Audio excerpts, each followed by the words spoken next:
la Caisse des dépôts et consignations s'est inscrite dans le cadre de ses missions d'accompagnement de l'État à développer un partenariat avec un certain nombre de structures. Donc, sur le site de Bambilor particulièrement, nous sommes avec deux filiales d'envergure, la SRT et CGIS. Pour ceux qui nous suivent, nous étions là il y a 3 mois pour une livraison aussi de parcelles viabilisées pour le compte de la CGIS. Aujourd'hui, nous sommes à une deuxième phase de livraison de notre projet de construction de villas avec SRT, des villas de type F3, F4 et F5.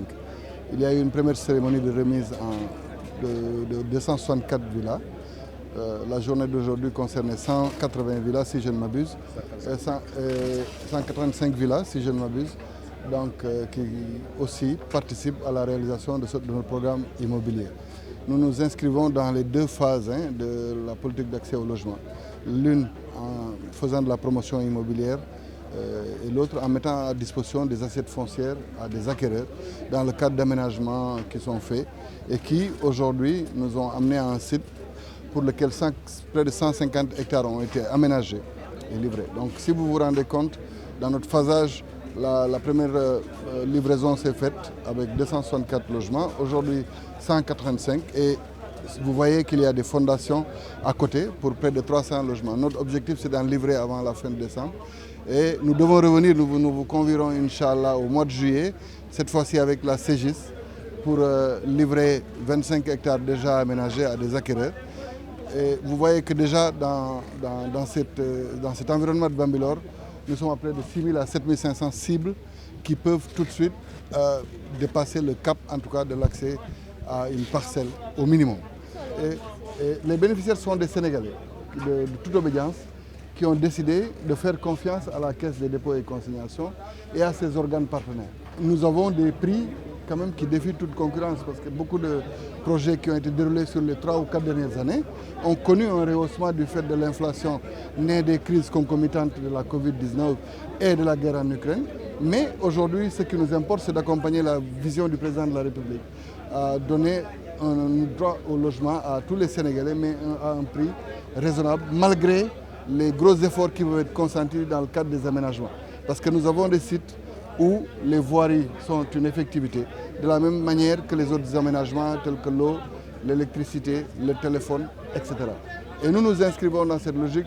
C'est pourquoi d'ailleurs aujourd'hui nous avons profité de cette antenne pour dire au ministre de l'Urbanisme que nous avons travaillé sans subvention. Nous nous sommes de fait inscrits dans le programme des 100 000 logements, mais nous n'avons pas encore d'exonération malgré nos prix compétitifs. Donc si l'État nous accompagne de ce côté-là, nous pouvons être plus performants, nous pourrons aller plus vite aux grands bénéficiaires. Aujourd'hui, nous avons demandé au ministre de l'Urbanisme de nous accompagner dans la mise à disposition d'assiettes foncières qui nous permettent tout de suite d'être opérationnels dans les capitales départementales du Sénégal. Et nous avons les moyens de le faire au prix que l'État a fixé. Nous sommes à moins de 11 millions, une parcelle, une villa F3, moins de 11 millions.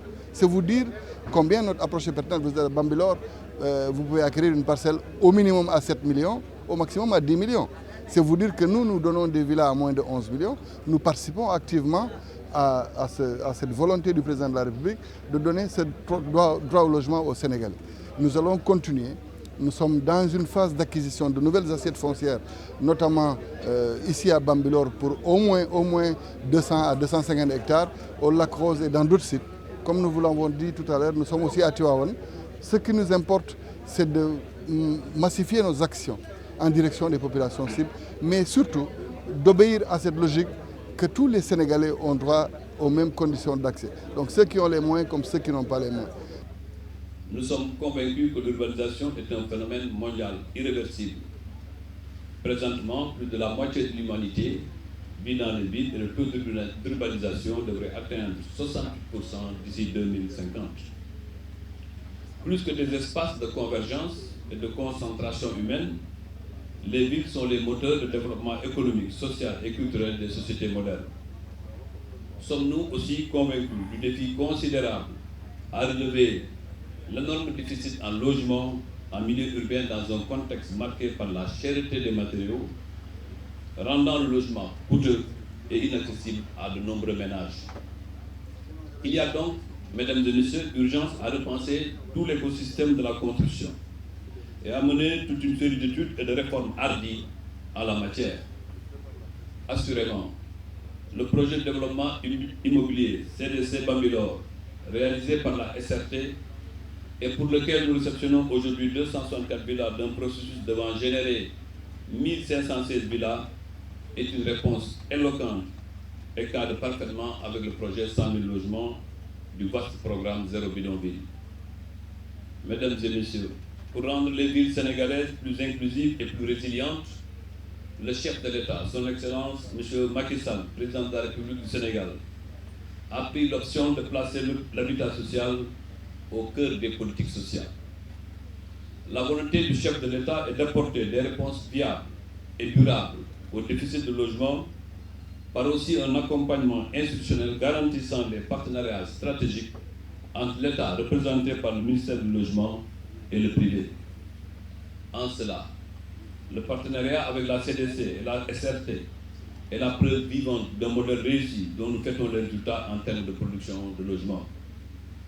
Ceci pour dire, mesdames et messieurs, que le projet immobilier CDC Bambilor et la SRT restent un exemple à présenter à tout l'écosystème, surtout en ce qui concerne la maîtrise des coûts et la chaîne de valeur complète de la production de logements. Monsieur le directeur général, mesdames et messieurs, soyez rassurés que mon département continuera à vous accompagner.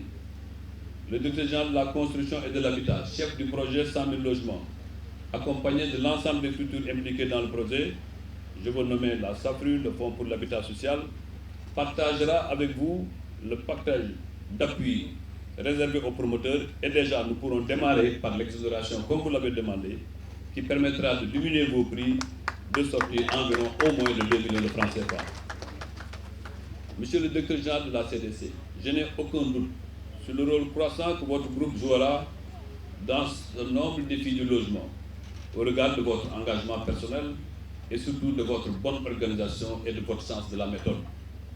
C'est d'ailleurs pourquoi j'invite les autres promoteurs publics et privés, les coopératives, à s'inspirer de votre modèle de management pour enfin accroître la production de logements abordables et accessibles au plus grand nombre de Sénégalaises et de Sénégalais.